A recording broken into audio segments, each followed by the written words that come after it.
Hi, I'm New York Times Deputy Opinion Editor Patrick Healy, sitting in for Sam Roberts.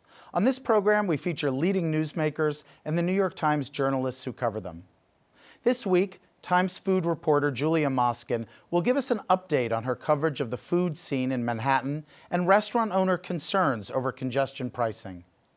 But first, this past Tuesday, Governor Kathy Hochul delivered her fourth State of the State address, unveiling her agenda for 2025.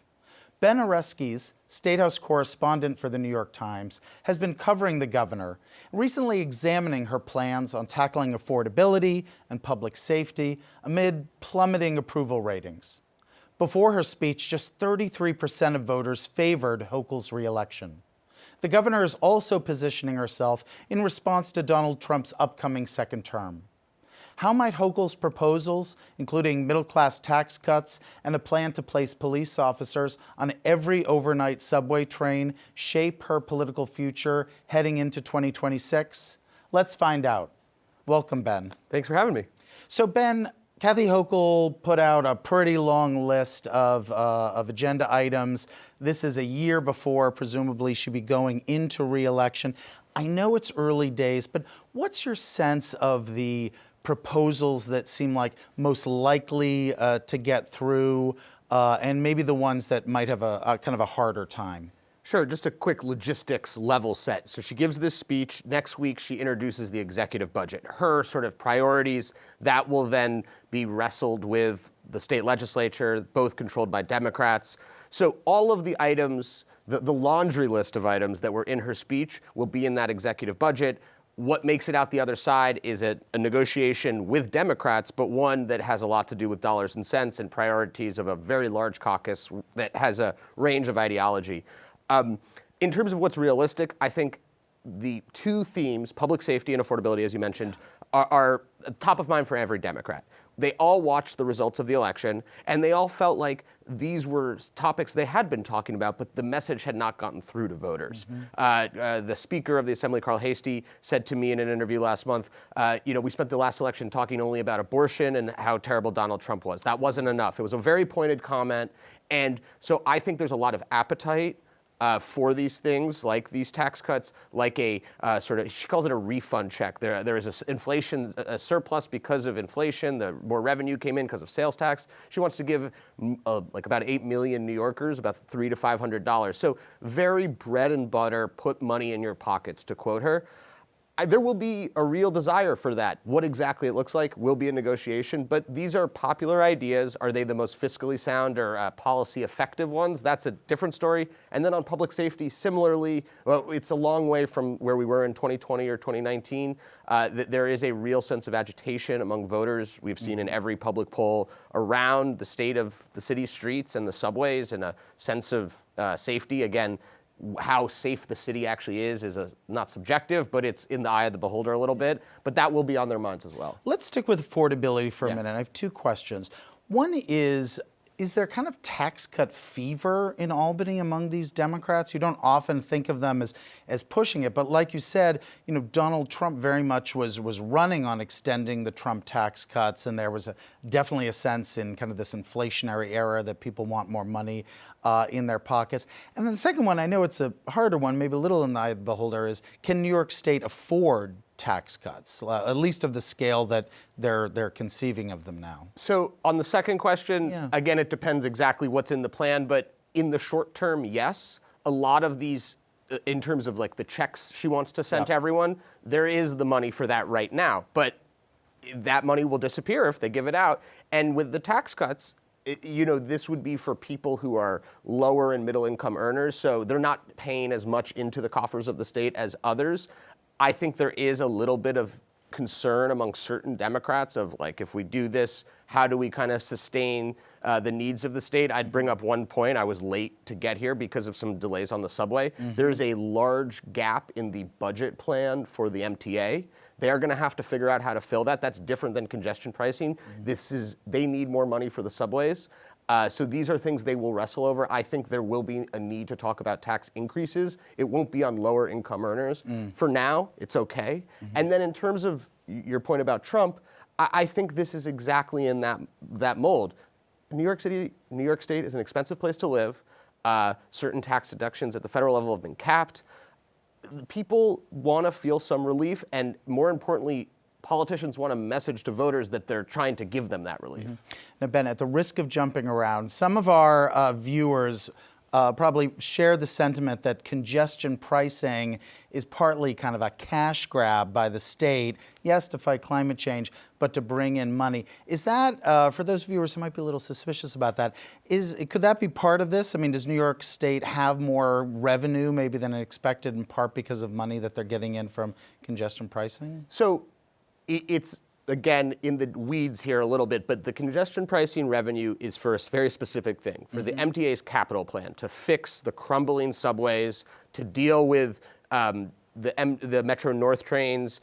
That is a very specific budgeted expense. All right, but the state doesn't have to spend money on that if they've got the money coming elsewhere. But again, it's you take from one place to give to another. They need to find a new source of sustained revenue to execute a plan that had been put in place about 5 or 10 years ago. So yes, it's a cash grab in its most literal sense, but it is one that is urgent, and politicians have been trying to kind of message that. Whether that's effective or not, we'll see. Congestion pricing is not popular right now. It's been interesting. Hochul hasn't talked a lot about it, but her messaging around it has been very fascinating. She's rode last week both the Metro North and the Long Island Railroad, trying to convey, we think of congestion pricing as a thing about urban living, urban commuters, trying to tell people in Long Island, in the Hudson Valley, in Westchester, this is going to make your commute shorter. She actually promised to shave 15 minutes off the commute times. I will be checking in with her in about a year on that one. But I love that. It was kind of a fun, very sort of pivot on a thing we had all been thinking about in one way. She showed us another way. Get out the stopwatch, man. That's great. So going to public safety and this idea about police officers on the subways, boy, conversation after conversation I'm in, people are bringing up their experiences on the subways, and that gets amplified more and more. A lot of these decisions that are being made in Albany, yes, there are New York City lawmakers, but how much is the sense of do you get a sense of sort of urgency and clarity in Albany around sort of the subway safety situation? Is there energy to try to address it, and are people in agreement that more police officers on the subways is a solution, or do you think that's kind of a little bit of an open question? To the question about consensus, absolutely yes. In one of the bigger applause lines of her speech, I would say, is she said something to the effect of like the subway can't be a dumping ground for homeless people, and what that means is a little mushy. I think there is absolutely a desire to do something. I think one of the most interesting and contentious debates that we'll be having during the legislative session that will run until about June is around rules about involuntary commitment. This is the city and state's ability to pull people off the streets who can't care for themselves, and there's very specific language around that. This is an issue that has been debated contentiously in this city and across the country for a long time. And there have been bills about it in recent legislative sessions that have gone nowhere. I think it's really interesting that she pulled it into her executive budget and her address. But again, to quote the Assembly Speaker Healy, the hell is in the details. How this looks on paper will really dictate if they can get it through. There is a huge number of progressive lawmakers and voters who see this as an infringement of people's basic human rights and civil rights. They refer to it as coercion. They say that this is not a solution. It feels good, but the real solution is more services, more housing. The governor has put a lot of money towards those things. But again, to your point about these conversations we're having about seeing people on the subway who are not well and violence on the subways, there's a need to ratchet up the response. And this will be one of the key issues they talk about in Albany this year. It's so interesting to me that leadership in New York and in national politics has become so associated with safety issues or people's perception of feeling unsafe, even if they're not necessarily directly in charge of that. I mean, you're a lifelong New Yorker, and we remember Ed Koch and Rudy Giuliani and kind of strong New York mayors who were very focused on kind of public safety issues. And I understand the governor has a stake in this, kind of no question. And you're an Albany correspondent. I don't mean to put you in City Hall, but I am sort of surprised that this is as much of an Albany issue and not one for, you know, a strong mayor or a mayor to be able to solve. Does Albany feel, is there a sense or a vibe up there that New York City doesn't quite have its house in order, that it needs leadership coming from elsewhere to sort of solve things? Absolutely, and I think that begins and ends with the criminal foibles, alleged crimes of Eric Adams and these indictments that have come out. To be clear, they need to change state laws to deal with a lot of these issues. Again, this involuntary commitment area, court-mandated treatment, another one. These are enshrined in state law. They're not in city law. These are health and safety things, and that's just how the Constitution of the state is set up. That said, one of the biggest proponents of this is Eric Adams. He has had a member of the state assembly carrying a bill about this. He was in Albany for her speech. After the speech, he was incredibly complimentary of her. Similarly, the new police commissioner, Jessica Tisch, quickly came out and said that her proposals around funding more cops on the train was great. But she took it a step farther and said that laws around discovery in the legal system about how evidence is introduced need to be changed as well. So it's kind of a two-way street where you have city officials sort of giving them their laundry list of things they want and the state responding. But absolutely, I think Hochul's political future is tied to these what we perceive as city issues. And she has a real concrete way of addressing them. But ultimately, it is the cops on the street, it's service workers, who will be like doing the work on the street to help people. Yeah, that's really well said. Ben, her future is also tied up as something we talked about just a bit ago, with congestion pricing. And I'm curious, it's very early days. It just started earlier this month in the city. How are people feeling like it's going so far? And I am curious just if you can put on kind of your political campaign hat a bit, the sense of whether there is kind of net support for it right now with not just New Yorkers in the city, but people from Long Island, from the suburbs. But kind of how is that being seen, and any changes you can tell us that you know of that are coming even this early?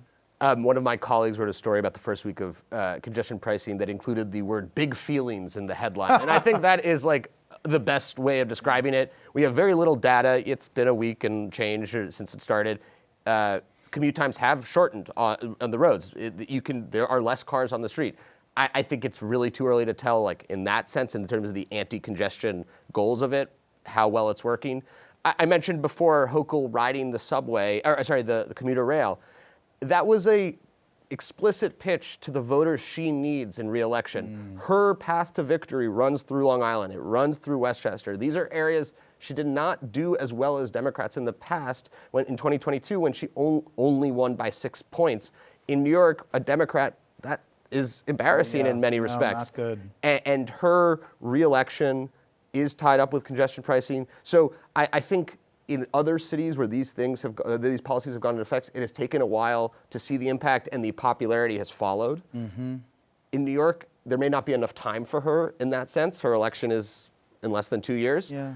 And her prospective opponents, maybe Mike Lawler, a Republican from the Hudson Valley, Richie Torres, a Democrat from the Bronx, both have bashed her on this issue in the mold of affordability, in the mold of her being out of touch. So she's very aware of that. She's very sensitive when you talk about it. And you can draw a straight line from the policies you heard in her speech around affordability to a sense of vulnerability on her part politically around congestion pricing, around just where voters' mood is right now. It's so interesting. 2022 was a year when Democrats were doing pretty well, relatively, surprisingly well, in some House races and governor's races, Senate races in purplish and red states, and then blue state New York really struggled. And like you said, I'm just curious, just very briefly, we're almost out of time, just what do her prospects look like to you right now for re-election? She has a lot of money. She's raised, close to $20 million. She has about $20 million between the state party and her own outside committee.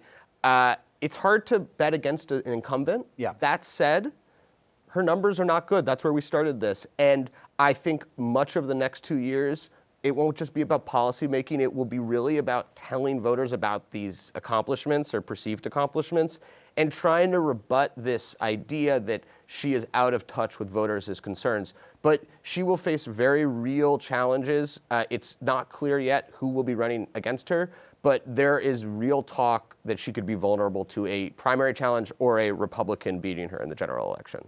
Well, thanks for joining us, Ben. We really look forward to more of your reporting on the budget next week, on the Albany session this winter in New York State. It's great to be here. Coming up next, we have Julia Moskin on how Manhattan's restaurant owners are reacting to congestion pricing and just the long road back from COVID.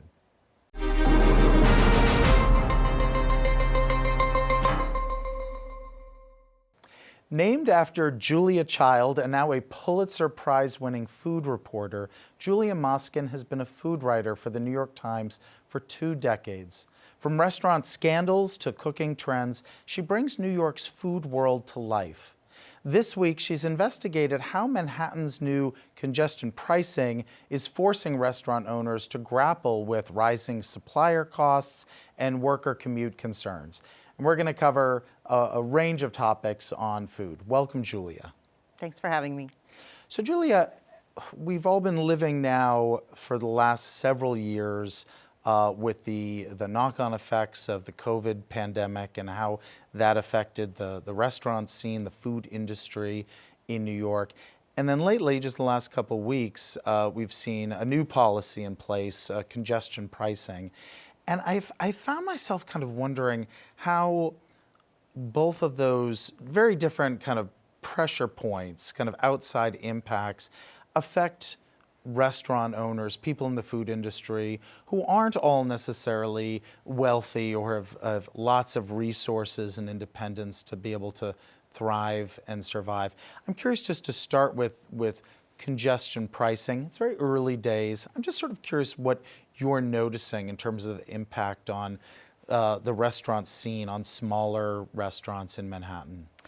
January is always the slowest month for entertaining in New York City. Everyone's full, no one's feeling rich, the expense accounts are bottomed out. That's part of why Restaurant Week was instituted. So Restaurant Week is coming up, and they're very concerned that they won't see the kind of traffic of customers under the new policy. They're also immediately in a situation where proactively many of their vendors raised prices because it was January 1st. The minimum wage went up again on January 1st to $16.50 for their employees. And so financially, those who see themselves as small businesses are feeling particularly squeezed. Julia, I wanted to ask you how much New York City's restaurants have ultimately come back from COVID. I'm sure it's very different for different kinds of restaurants, maybe different locations in the city. But how much has the city's restaurant scene come back to kind of a stable place or a place of growth after COVID? It's really still too soon to see growth because there was so much loss. So much. There were so many add-on effects. Another reason why the restaurant owners are feeling kind of whipsawed is because of all those laws that came in and then went out around COVID. They were able to sell liquor for outside consumption, which is a great profit center for them. Yeah. One of the very few high margin items in the business is liquor. And now they're not. They were able to have the outside dining sheds, and just a couple of months ago, they had to take all of those down and decide whether they were going to bring them back, what they were going to do with the storage, what they were going to do about construction. And again, they really see themselves as small business owners with very tight margins, and they feel, as many New York City business operators do, that now is the time for a real squeeze and really not the time to make life harder. Yeah. During COVID, my husband and I stayed in Manhattan, stayed in the city, and we used to bike around a lot and just try to find restaurants that were open and eat outside and just try to support them. And so many of us lost some of our favorite restaurants, during COVID. And I found myself, I must admit, when congestion pricing was put in place, I found myself just asking, boy, is this industry strong enough and resilient enough to kind of absorb changes, or maybe one just doesn't know. As you said, it's a little too soon to tell. But as restaurant owners, people who work in the industry, look at kind of 2025, what's kind of on their minds generally? What are their concerns? Do they feel like they could be heading into a better era than they were in, or is it also a little too soon to tell?